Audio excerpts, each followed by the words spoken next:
Welcome into Hockey Sense, everybody. Brought to you by First Community. Great to have you with us. As always, a big weekend of hockey here in St. Louis with back-to-back games. Tonight against the Flyers. Vegas is in town tomorrow night. Can't wait to see Vegas. I'm looking forward to seeing what they're all about. I watched them on TV a little bit last night, and they ended up losing the game last night to the Islanders in overtime. You know, the Islanders are fun to watch too, man. The Blues are about to hit a 5-game road swing, which means next Friday for Hockey Sense, we're going to be doing it remotely. I guess next Friday I'll be in New York, I guess, for the Islanders game on Saturday. Be flying there. The Blues play in Philly prior to that. So it goes Toronto, Philly, Islanders, Rangers, Devils. I mean, 5-game trip. And what will the Blues look like when they come out of this 5-game trip? You know, you just wondered coming out of this 4-game homestand what it would look like.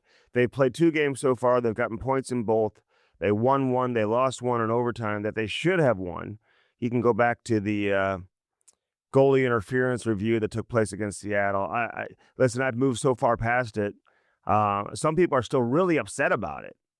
But you could certainly argue the Blues should have won that game in regulation. The game should have been over. Should have been no goal, and that's that. But not the situation we're looking at currently. Seattle wins a big game last night at home. They beat Winnipeg. Vince Dunn was the number 1 star in the game. They got 3 points in that game. Matthew Schaefer, another goal for the Islanders who beat Vegas, like I said. Some interesting games. I mean, Calgary, who's been terrible, they shut out San Jose. You just wonder, is San Jose going to be able to maintain what they've been doing? I want to know if all these teams can do it. I mean, Montreal just gets pummeled at home. They lose 7-0. It's got to be one of the worst losses on home ice in franchise history for the Montreal Canadiens. So who is Montreal? Who is Toronto? Everyone was calling Toronto a Stanley Cup contender coming into this game. You know, I watched Toronto earlier in the season, very early in the season. And I'm looking at the roster. I'm watching them play. I'm like, I just don't think they're that good. And, you know, people are starting to blame the coach. They want to fire the coach. Isn't that so typical? That's what everyone does up there. You want to fire the coach all the time. And I get it maybe when it was Mike Babcock and he's doing stuff that maybe he shouldn't have been doing. But you just can't keep firing the coach and expect different results, man. You need better players. You've got really, really strong high-end players. And then that's such a drop-off. And they're just not good enough defensively to get it done. They haven't been good enough at the goaltending position really to get it done, even though their goaltending is decent. And they got goalies who are good enough to play well and to win you games in the regular season. I just don't think they give the team a ton of confidence. It is what it is. Toronto is what they are. But firing the coach, settle down. Is that the only go-to for some people? When things don't go well, is you say we want to bring in Pete DeBoer. Listen, I like Pete DeBoer too. You'd be looking to fire him in a couple years. He doesn't stay there very long, no matter where he goes. Peter Laviolette's coaching, almost every team in the league. I like all these guys, super, successful coaches in their, NHL careers. But pump the brakes, get better players, and get more out of your best players. The problem was these guys weren't coached the right way early in their career. So now you're trying to, teach an old dog new tricks when they're already established dogs. They're not puppies anymore. And listen, they were never truly coached hard.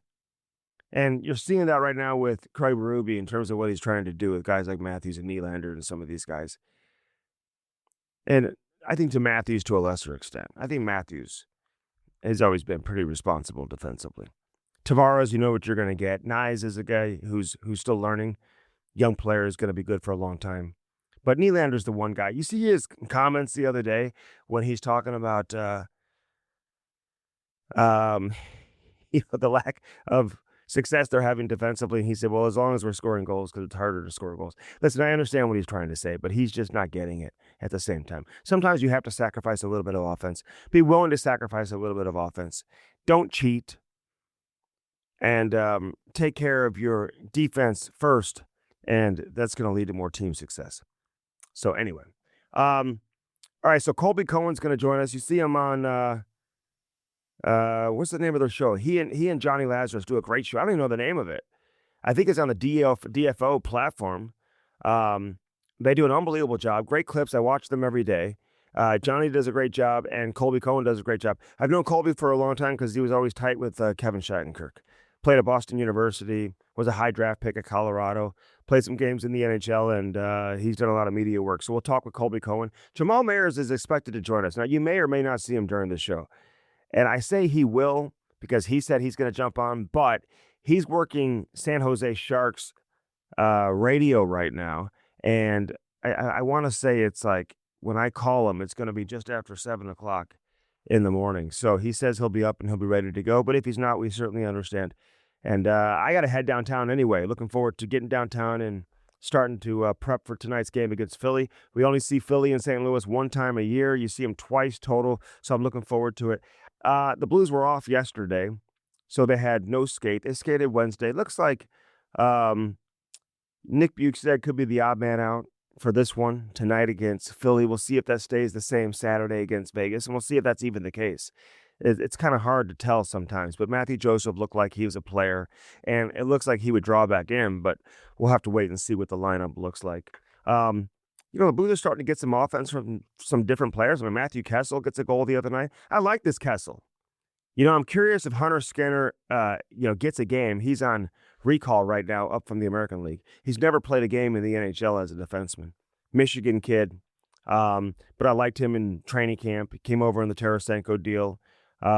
He's got some real potential. He's 24 years old now. I'd love to see him get a game, and I would imagine that he will get a game at some point, especially with the back-to-backs coming up and then, of course, the long road trip. We'll see what that looks like, and we'll see if Hunter Skinner can get his first ever NHL game. That'd be cool to see if he can get in. But Matthew Kessel's saying, pump the brakes. I'm not coming out anytime soon. I mean, the way this guy's playing, the way he's defending, this guy is built like a ship brick house, honestly. I mean, he is just strong.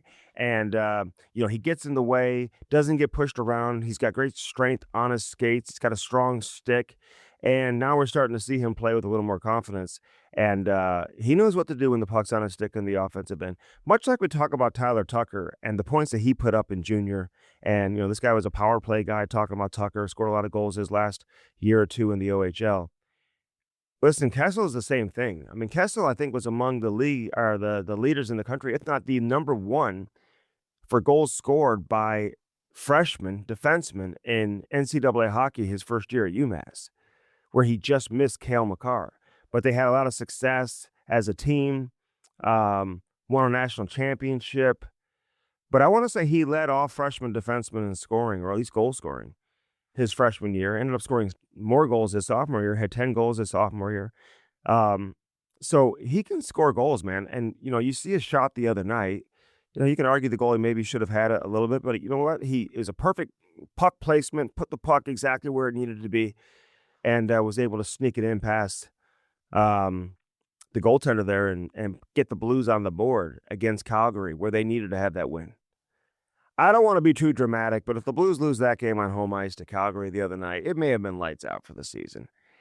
Mathematically, no, but I just think in terms of the reality of the situation. I mean, you're losing at home. If you're going to lose at home to Calgary, it's going to be tough.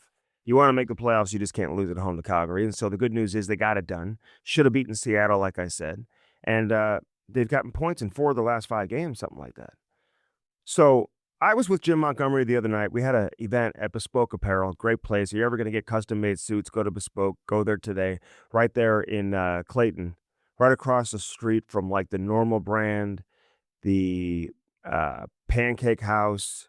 It's right on the edge, close to 170 in Ladue, almost where Ladue meets Clayton. But I think it's considered Clayton, right there. Anyway, so I'm there with Monty, and listen, we talked for a while, and he truly believes that his team is so close to really turning things around and really moving in the right direction and really getting this thing going. I think he really thinks they're there, or at least almost there. And I think he was a realist, too, earlier in the year, knowing that they weren't even close to being there. So, yeah, there was a lot of frustration, some hard coaching, some guys sitting out, some practices that aren't routine, skating after the morning after a game when you have a back-to-back. So having a morning skate when you're on the second half of a back-to-back. Some bag skates mixed in there. But but the goaltending's gotten better. Everything kind of falls in line with the goaltending. And I think Binnington, getting that win the other night, big shout out to him because he becomes the all-time games played leader in the history of the Blues organization. Passes Mike Liut. Already has the most wins in the history of the organization. Now he's got the most games played. I feel like now maybe this is going to get that mojo going for him. He's going to get in that rhythm, and Binnington will hopefully start to take off because I feel like Hofer's starting to do that as well. He's had a couple good games his last couple of starts after a really rough stretch. But you want to point to reasons as to why the Blues were losing early on. I mean, it's hard not to look at the goaltending. And I know there were some bad bounces and some bad puck luck and whatnot, but at the end of the day, the goaltending wasn't good enough. And for me, you can look at the Chicago game, but I mostly look at the Detroit game. When they were up 4-0 in that game, ended up losing. Coming out in the third period, didn't have Robert Thomas, who took the hit up high earlier in that game. You didn't have Jake Neighbors, essentially, because he blocked that shot. Neighbors, by the way, is making some progress. My guess is he's going to be back on this upcoming road trip. We'll get some information on this soon. But I think he could play on this road trip. I think he is going to go on the road, and I think he could play. Maybe the Islanders game, potentially. So circle that game for now. The Islanders game next Saturday. Maybe that's a game we see Jake Neighbors return and play because it would be great to have him back in the lineup. There's no doubt. All right, let's take a break. We're going to come back with Colby Cohen, get into a number of stuff around the NHL. Again, Blues and Flyers tonight, and then Blues against Vegas tomorrow night. So if you're listening to this or watching this on Saturday or Sunday because you couldn't get to it on Friday, yeah, we're not reacting to the game Friday night against the Flyers just because of timing. So hope you understand that.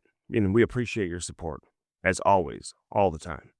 We love our support we get from everybody, and we love the support we get from First Community. This show wouldn't be possible without First Community. Make your savings work for you. If you've got money sitting around in a savings account or a cookie jar, or in your mattress, you should invest it. I tell you that each and every week. With as little as $500, you can open up a certificate of deposit, earn over 5%. It's a really, really good rate. And unlike most high-risk investments, your money is totally safe because it's guaranteed. So if you don't want to tie up your money at all, you should consider a money management account through First Community. Make it work for you. Keep it safe. The team at First Community is there to help you and figure out what is best for you. So call them today. You can check them out online. The higher the rate, listen, the more you invest, the higher the rate, and there's no monthly service charge. So the money is completely accessible to you, so it's always available. Check it out, firstcommunity.com. Blue Note Roofing, 314-920-5713. David Novak, my main man. I'll see him at the game over the weekend, and, he'll be ready to go. He's ready to take your call right now and give you that free estimate, too. Check out that roof.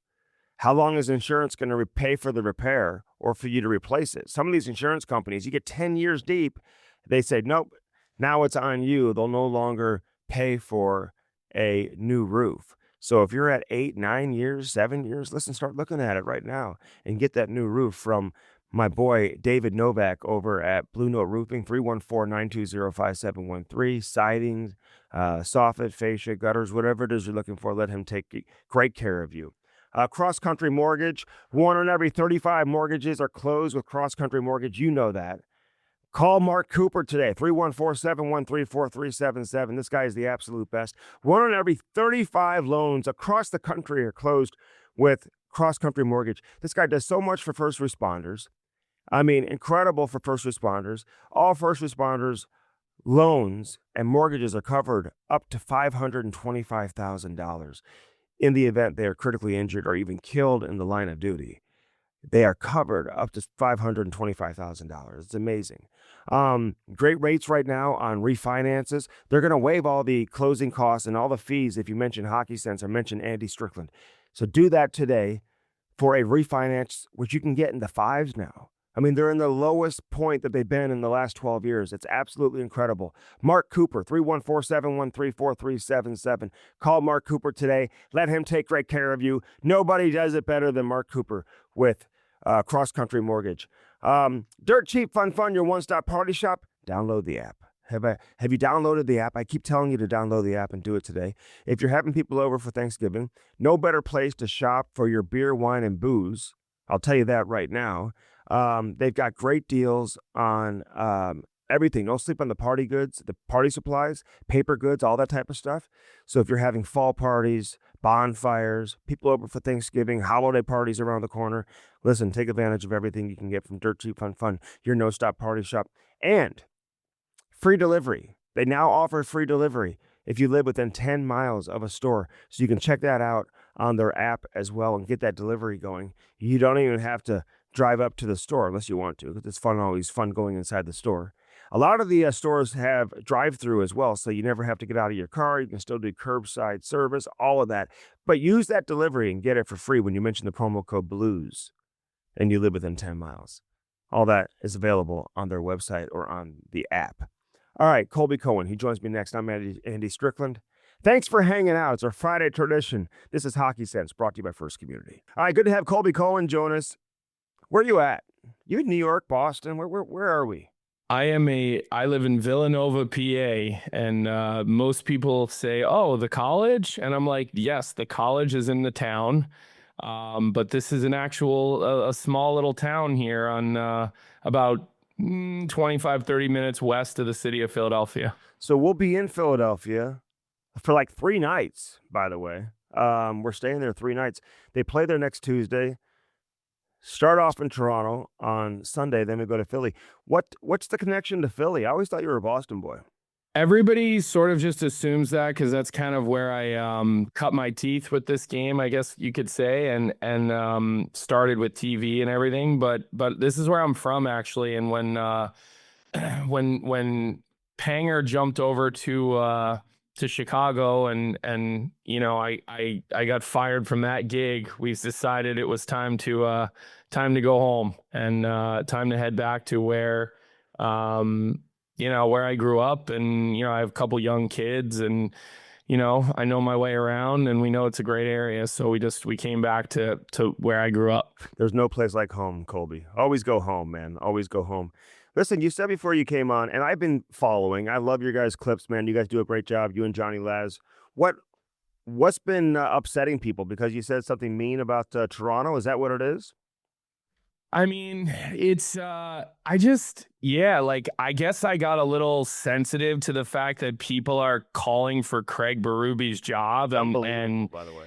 I'm like, how stupid can you be? And everyone's like, well, look how many coaches Draisaitl and McDavid have had. And I'm like, trying to compare situations like that, it's like so dumb. And I'm just like, you know what? I look at Toronto, they clamored for Craig Berube. I really like Craig Berube. I don't know him super well.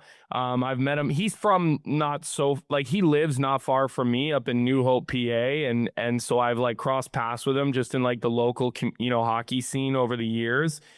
And just being around him, like that guy could run a Fortune 500 company that he didn't know anything about, because he's a leader, and he's the type of guy that walks into a room and just has like a presence about him. And so if you can't get on board with Craig Berube, there's something wrong with you. And I just look at Toronto and I'm oh no, his system's not right. Everybody loves the word systems. Take your fucking word system. Sorry, I don't know if we can. You're good. You're good. Take your systems and take the word systems and shove it. Like, most people don't even know what they're talking about when they use that word, okay? Like, it's not the NFL. We're not in a 3-4 prevent defense. Like, hockey is a fluid sport. It's become a positionless sport. And at the end of the day, like, it comes down to willingness and basic structure, but your willingness to play within like a blueprint. It's not a system. Like, I hate that word. Yeah, no, I talked about that before you came on, because I feel like this is what everybody goes to in Toronto. When things don't go their way, it's always about firing the coach. But I thought they needed a harder coach. And listen, I know Chief very well, and I had him on with Cam and I actually maybe 2 weeks ago. I talked to him a lot. Listen, he's had to come in and like they wanted him to make some changes with some of these individual players. And it's hard to break some of these guys, man, when they've been used to playing a certain way. And, you hear, William Nylander specifically, like his comments about, not really believing that the defensive side of the thing that, that's how I took it. He's like, well, I'd be more worried if we weren't scoring goals because it's harder to score goals. Sometimes you got to sacrifice a little bit of offense. You can't cheat in an effort to try to protect your own end of the ice and try to win more hockey games and try to be better as a team. That tells me these guys just don't really get it, Colby. Look, you've been front row to a Stanley Cup. I've been front row to a Stanley Cup. We've seen what it takes. And it's ask Alexander Ovechkin when he decided and realized that what he did without the puck mattered just as much. And then he gets a Stanley Cup. He finally beats Pittsburgh in the playoffs that year. And same with Kuznetsov and a number of those other guys. Like, you have to be committed to it. And,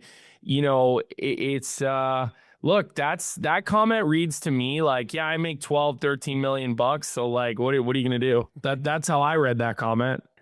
And I think he likes Willie. Like, they have a fun relationship, but I know he gives it to him all the time too.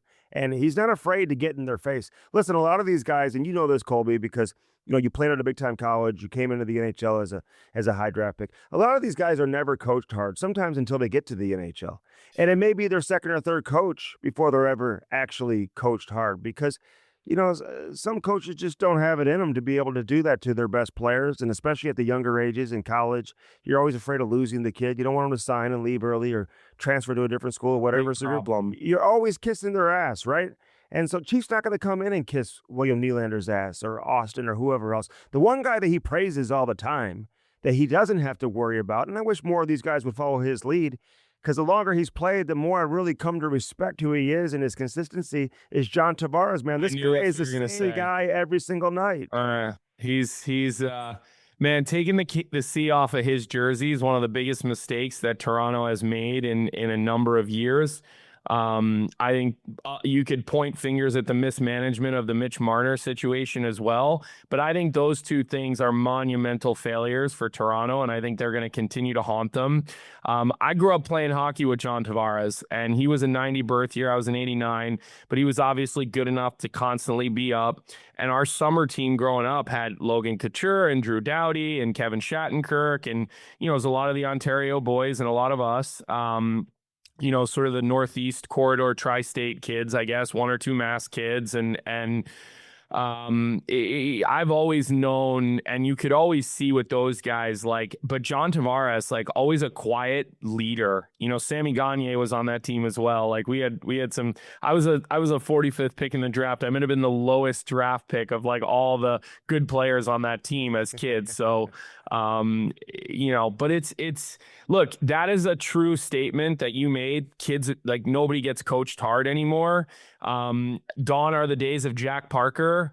I had Jack Parker for a number of years, and then I had Bruce Cassidy for 4 straight years. So I would say I know what it's like personally to be coached really hard. The iron-fisted ruler to Bruce Cassidy, whom I think is, on any given night, the best coach in the world as far as X's and O's and tactics. But boy, can he can make it hard on you. I've heard, demanding and brutal and sarcastic at times. And so, but listen, it prepared me. I could deal with anything. I could deal with anyone. And then even in life now, I could deal with anything. Yeah. And we'll move on from Toronto now, but I will say, watching them early in the year, like, I don't know how good they are either. I mean, let's be honest. I mean, I know they've got some top-heavy star players who aren't even performing at the level that maybe we're accustomed to seeing them playing, but it drops off pretty quickly. I mean, they look slow and break the puck out. Problems defensively. You get to their bottoms, it drops off. And when Chief won here, he had his fourth line had Ivan Barbashev on his fourth line, Alexander Steen on his fourth line, Oscar Sundqvist on his fourth line. These guys are all really good players, and they were all scoring goals even back then when they were on the fourth line. They all had around 14 goals during the regular season, scored big goals in the playoffs, but he doesn't have that. If you look at the depth and the makeup of the St. Louis team that won, I'd say there's a lot of similarities to the 11 Bruins team that I was a part of. Mm-hmm. Because I remember the Danny Paille, Greg Campbell, and Sean Thornton line, how important that line was. Brad Marchand was a third liner on that team. Tyler Seguin, when he was, bouncing in and out of the lineup, was on the third line once Nathan Horton got hurt. it was a similar type of story, I think, where you had a group of real good players, but unbelievable buy-in and willingness, and you had like that combination of skill and nails, and I do actually draw, and then the goaltending on both sides for both those two teams was two of the better goaltending cup runs we've probably ever seen in the modern day. So there's a lot of similarities there, Strick. Yeah, 100%. I mean, Tim Thomas was incredible, and obviously Binnington was too. Who's going to drop off, in your opinion? All these teams that have been bad the last several years, whether it's San Jose, Chicago, Anaheim, Detroit, I mean, Montreal. I mean, they lose at home to 7-0 to Dallas last night. Like, tough one. Yeah. I mean, they're the one team of all those teams that is mentioned that I feel like are good enough to like stay afloat. Me too. But at the same time, you lose 7-0 at home, man. That's a tough one. Any of these teams pretenders, in your opinion, or do you think some of these will be there when it's all said and done? Look, I think you could point and wonder about Pittsburgh, like, can they sustain it? But then you also have to remind yourself that Sidney Crosby looks 25 and Evgeny Malkin looks 25. And, these guys don't look like they've slowed down. They look motivated. It looks like a new voice has been helpful for them. But are we going to sit here and say Washington, Toronto, Tampa, and Florida, and New York are all not going to make the playoffs? Like, I have a hard time believing that none of those teams are going to make the playoffs. They're all on the outside looking in right now. So if that happens, then yeah, the Islanders got to come out. The Red Wings probably got to come out. Pittsburgh's probably got to come out. Maybe Boston's got to come out. Like, I'm not really sold necessarily there, but to me, like, I don't think Seattle, like, to me, that's the dead ringer. I do not foresee Seattle making the playoffs. I don't think that's a team that's going to sustain. I don't think they have enough. I think Joey Daccord can be really good, but I think he's been a little bit inconsistent this year. And, to me, like, they're the team. I think Anaheim will find their way into the playoffs this year, although I don't think they'll be a successful playoff team because I think they're going to have to learn what every other team has learned. But it certainly doesn't look the way many of us predicted right now, and I think that's probably a fact. Would you put Bedard on the Canada Olympic team? Because Celebrini, for me, is I think he's a lock. I think he'd have to really play his way off, but I think he's played his way on up to this point. I don't know how you don't keep him, especially when you just know he's going to be a part of things for a long time. Has Bedard done it enough? Like, how do you look at him this year? Like, is this guy going to finish in the top 5 in scoring, in your opinion? Like, can he continue this pace?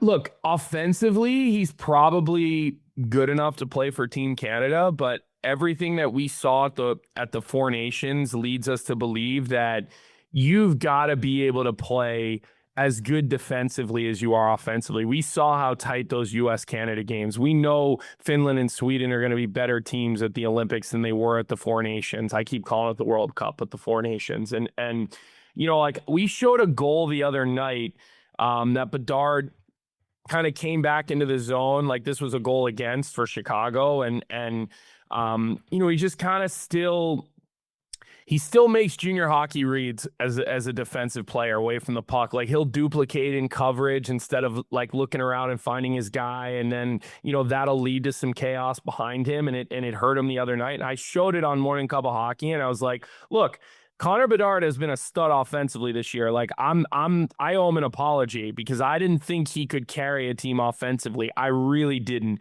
Mm-hmm. I didn't think he had an attack mentality where he was going to go into the hard area and either score goals from that area or move pucks out of that area while he's being double sets of eyes being put on him in those real hard and heavy areas. Now, he's attacking the puck this year with and without it. So good for him.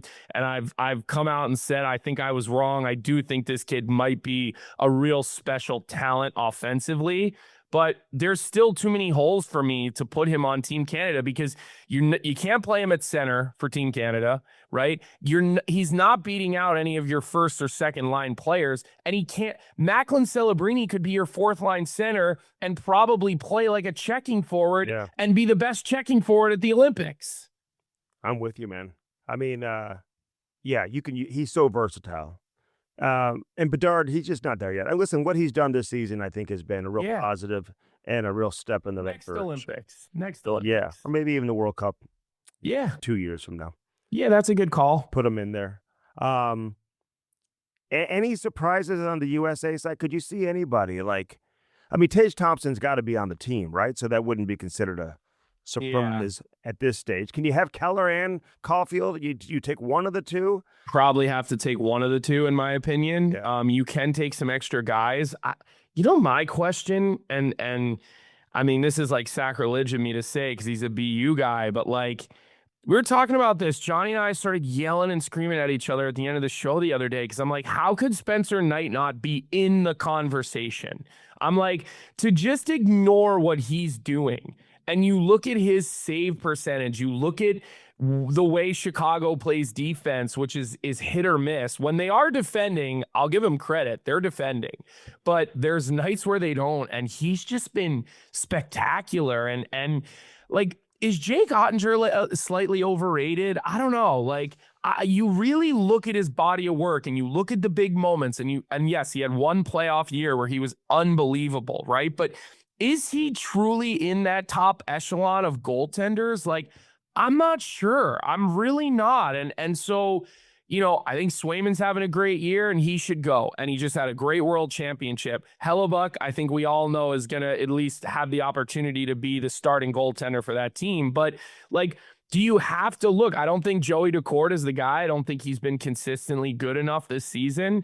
But how can you ignore Spencer Knight and what he's doing? Like, are we only taking guys based on bodies of work? Are we taking some of the guys who are playing better than everybody else right now? And that's a question that only Billy Guerin can answer. Yeah, no, it's interesting. And listen, people need to be reminded that Spencer Knight was an absolute phenom. Yeah. When he was coming up. And Yeah. people at the National Team Development Program were saying this is the best goalie that's ever come through here. Like, Yeah. that's what they were saying at the time. Like, he was unbelievable, then had some personal issues, but he's found a home in Chicago and he's playing well. So the ability is there, and the people inside USA Hockey should certainly know that. So that'll be interesting to see. I think Adam Fox is the biggest name to keep an eye on. And like, he's actually been pretty good this year. Even when the team hasn't been, Fox seems to be having a pretty good year. But like, let me ask you your opinion. If you've got Quinn Hughes running your first power play and you've got Zach Werenski on your second power play, where does Adam Fox go on that team? I'm still a believer in Adam Fox as a player. Like, there are people that are like, I'm moving on from this guy. Yeah. I still think he's a true one defenseman. Like, and I've watched the Rangers. I have to watch the Rangers. So I got to be ready to argue with Johnny every morning. But where does he fit if he's not running one of your power plays, Strick?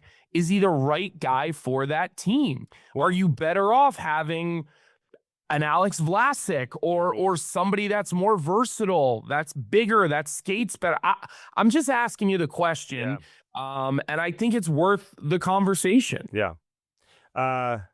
It's a great question. And he didn't play well in the Four Nations. He didn't stand out. You know what I mean? And his level of play that we saw from him a couple of years ago when he won the Norris, and I just don't feel like he's really played at that same level. Yeah. So it's one guy who they love internally with USA Hockey right now. I'm not saying he's going to make the team, but he'll be on that World Cup team 2 years from now, and he'll be on the Olympic team 4 years from now. Who knows? Is this Jackson Lacombe from They love him. Anaheim?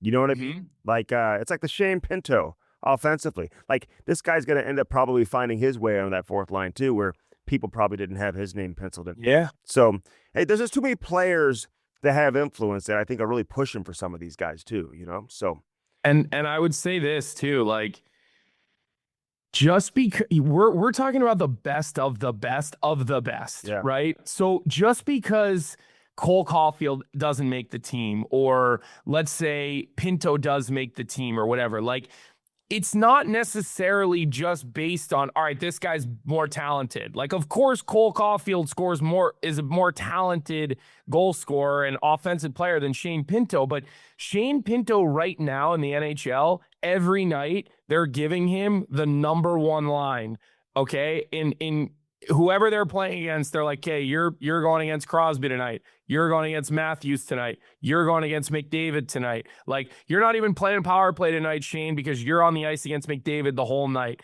right? And he comes on our show, so we've had him on a couple of times, and he's really good friends with Johnny.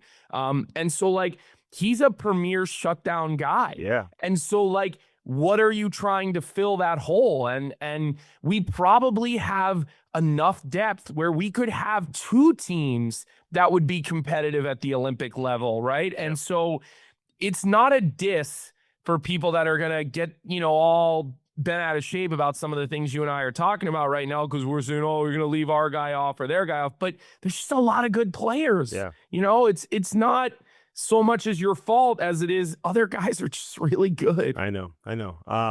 Last thing for you real quick.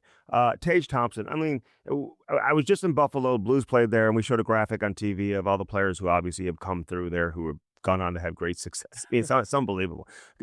Could they move on from this guy now? Like, I think he would probably welcome a change, to be honest with you. I know he wants to win, and he didn't choose to go there. He was traded there. Like, I think he's eyeing the day that maybe he can play elsewhere and have a chance to win. Could you see them moving him? Because if they were willing to do so, I mean, I would imagine the line would be out the door to get this guy on board. Yeah, I'm just looking. So he's got, after this year, he's got 4 years at $7.14 million. Unbelievable contract. I mean, so the price tag for him pretty much goes to 1.5 times whatever he's worth, because the value that you're getting, what are you buying, 30 goals for $7 million? Strick, you and I know it. We're 3 years away from $7 million being what a fourth line player makes on some teams. Like, know, it's crazy.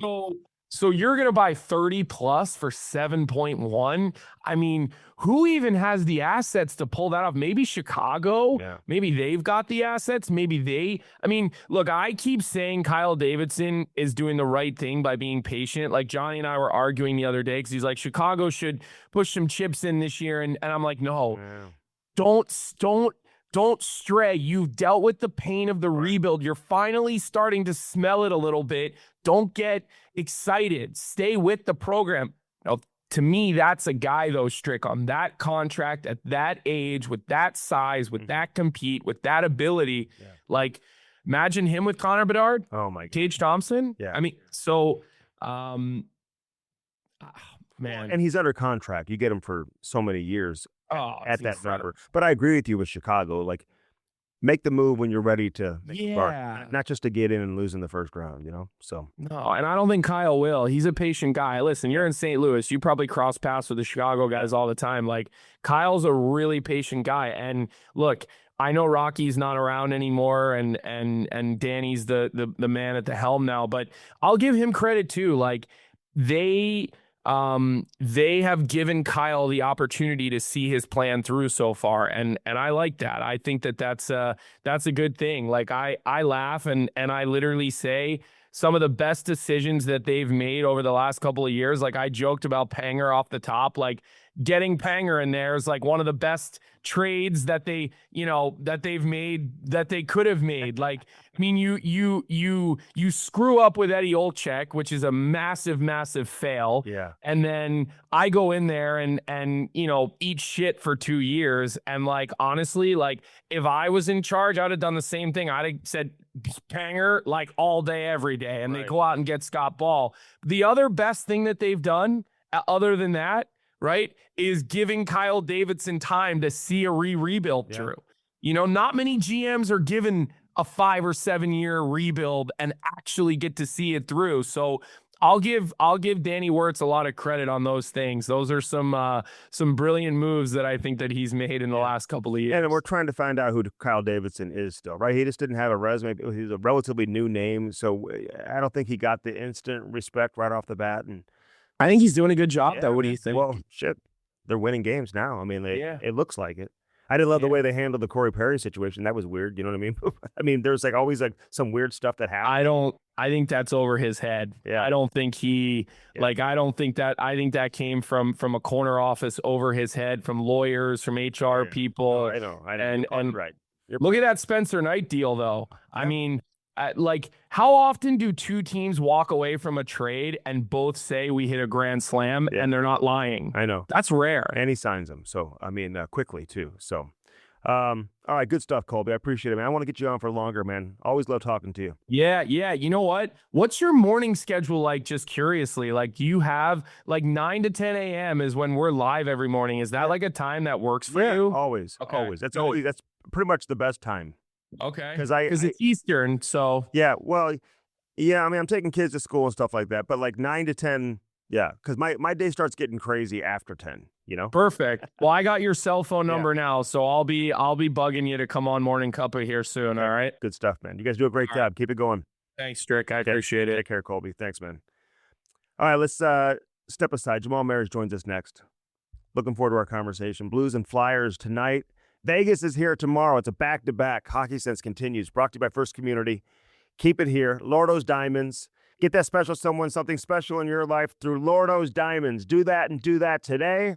Lordo's Diamonds. Stop on in and say hi to Mike and Jimmy Lordo. Let them take great care of you.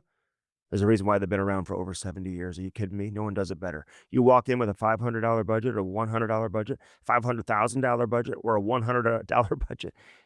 You get treated exactly the same. It doesn't matter. Best selection of engagement rings if you're looking to pop the question this holiday season. LordosDiamonds.com, right there in the heart of Ladue. 314-432-8008. Kirkwood Fence, get that fence you've been dreaming of today. So many options. Chain link fence, vinyl fence. I got the white vinyl fence. I love it. They give you the best customer service too. KirkwoodFence.com. Check that out. Check out their Instagram. They are incredible at what they do. So many different options. They have incredible experts, people who have been doing this for a long time. Let them come out and give you that free estimate. They take care of all the permits and all that stuff. You don't have to do any of that. And they've been around for a long time. Check it out. Check it out today. You can call them 314-966-3333. Dedicated partner every step of the way. Simplifying the fence process since 1979. Schedule that free consultation. Get the experts in there to check out your yard and turn it into something you never thought it could be with a brand new fence from Kirkwood Fence. Jamal Mayers next. Don't go anywhere. All right, back here on Hockey Sense, Jamal Mayers joins us. We look forward to our conversation with Jammer each and every week. He's in beautiful Seattle. How's the weather in Seattle? Have you been outside yet? I know it's early there, Jammer. Oh, it's early, but it's a little rainy as expected. Isn't that what it always is here? I was telling the viewers, I feel bad even asking Jammer to come on this week. This is how good of a trooper this guy is. He's in Seattle. It's game day here. You know, it's going on 10 o'clock in the morning here in St. Louis, but it's so early out there in Seattle. You had to work the game last night, so thanks for doing this as always. Of course, happy to. This is fun. Okay. The Blues have won. They've gotten points in like 4 of the last 5 games, something like that.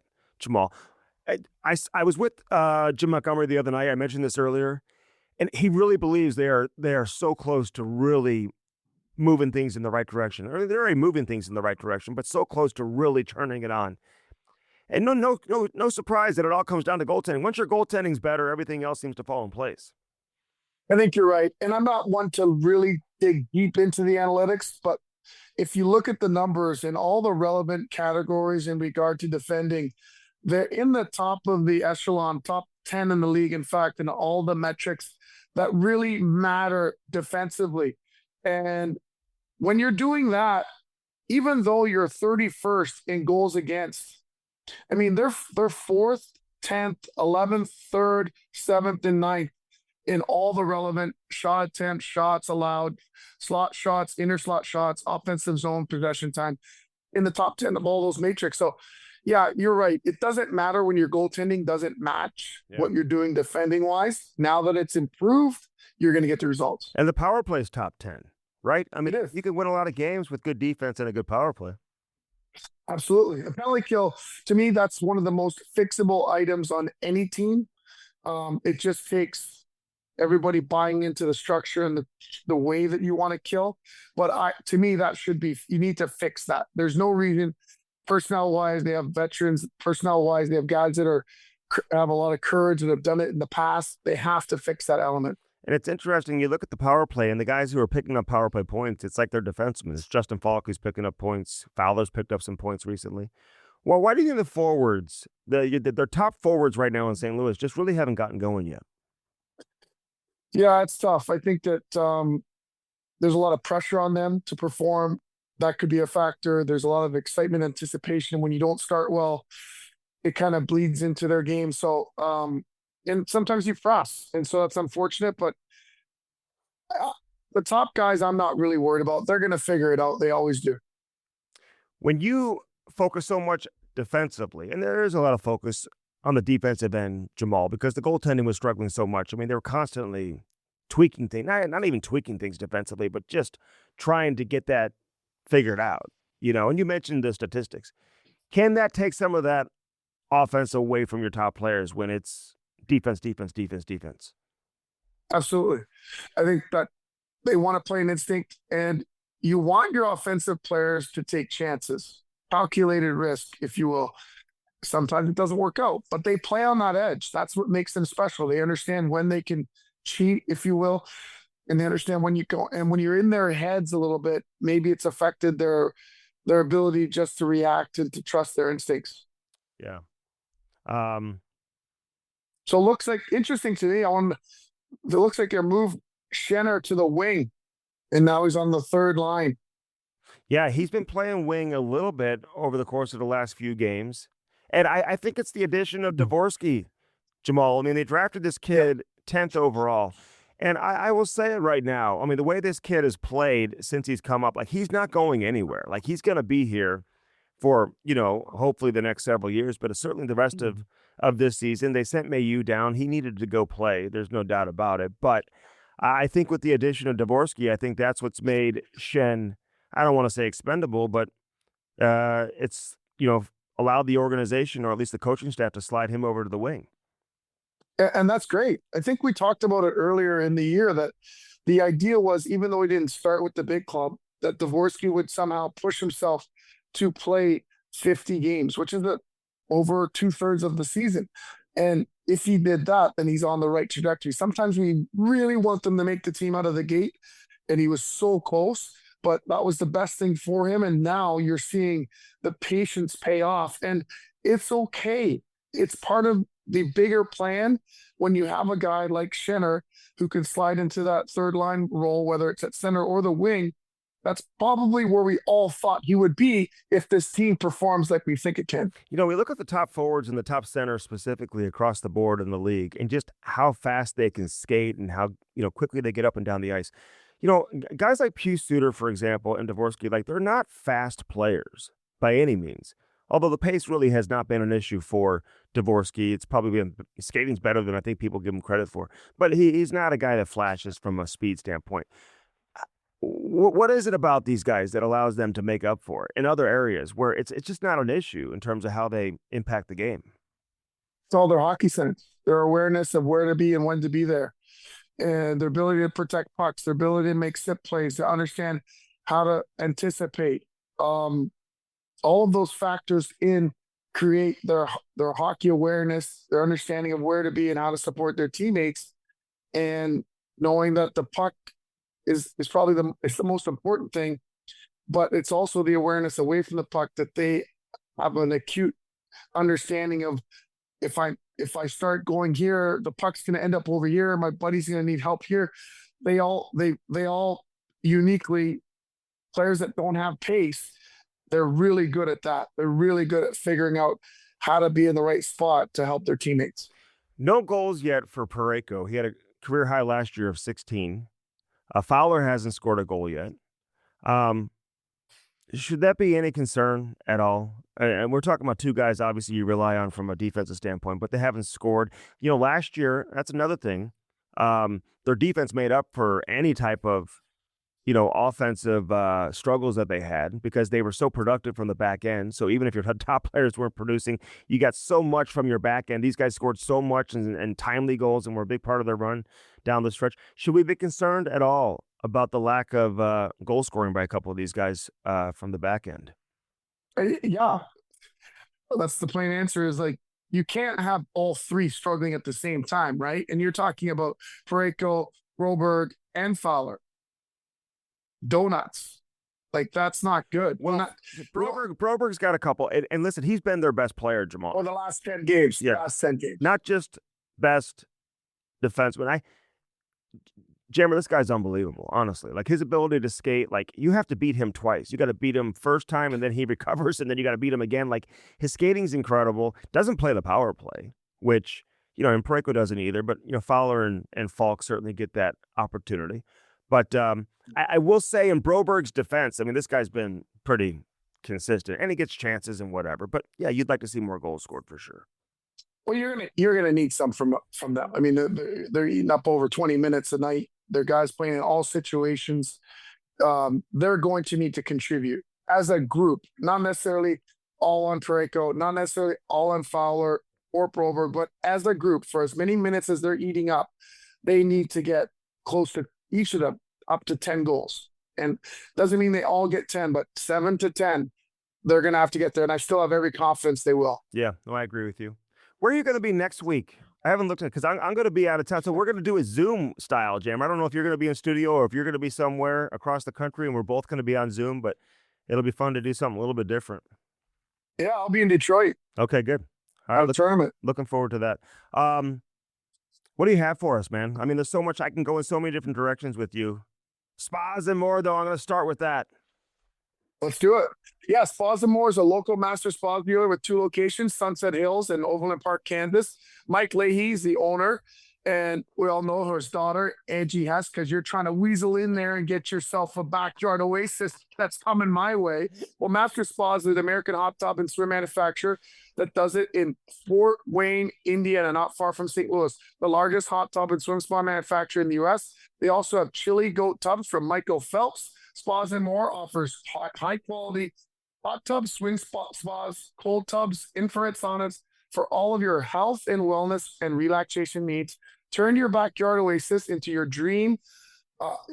into a place of your dreams with a master spas from Spas and More. Spas and More located at 12957 Gravois Road in Sunset Hills, where we put the awe in spa.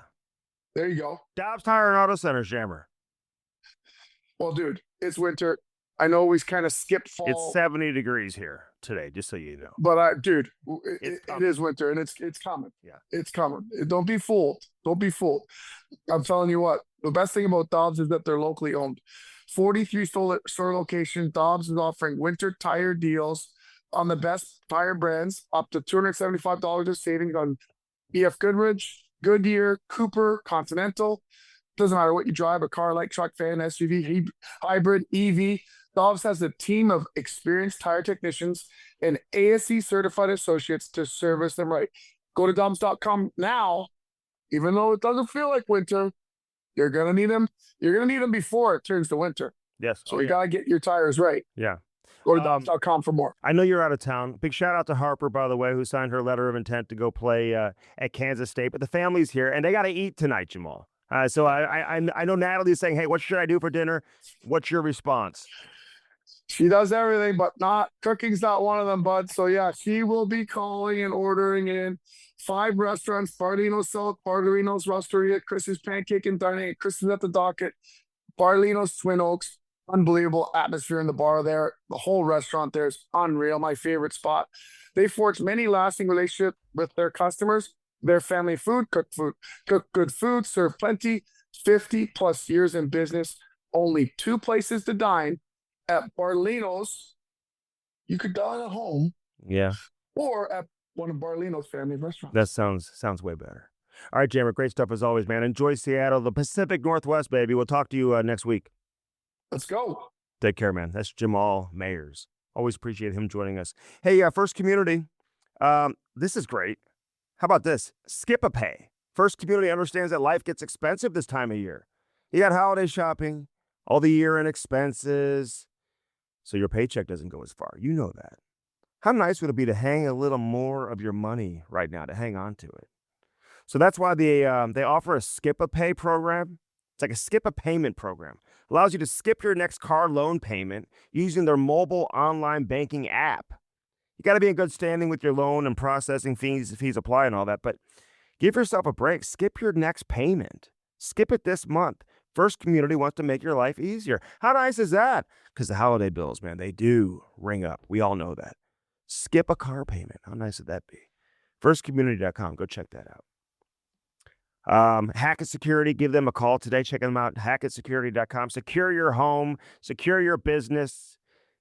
Find out why so many government officials secure themselves with Hackett Security. Nobody else, no better place to do it. Hackett Security, check it out, hackettSecurity.com. When I leave town, I know I'm safe with Hackett Security. All right, this has been Hockey Sense, brought to you by First Community. Of course, our friends over at Dirt Cheap Fun Fun, your one-stop party shop. Loro's Diamonds, Blue Note Roofing, 314-920-5713. Everybody. Aiden, everybody here at Half Coast Studios. I hate to rush out of here, but I'm heading downtown. It's Blues and the Flyers tonight. Thanks for supporting Hockey Sense. As always, I'm Andy Strickland. Have a great weekend, everybody.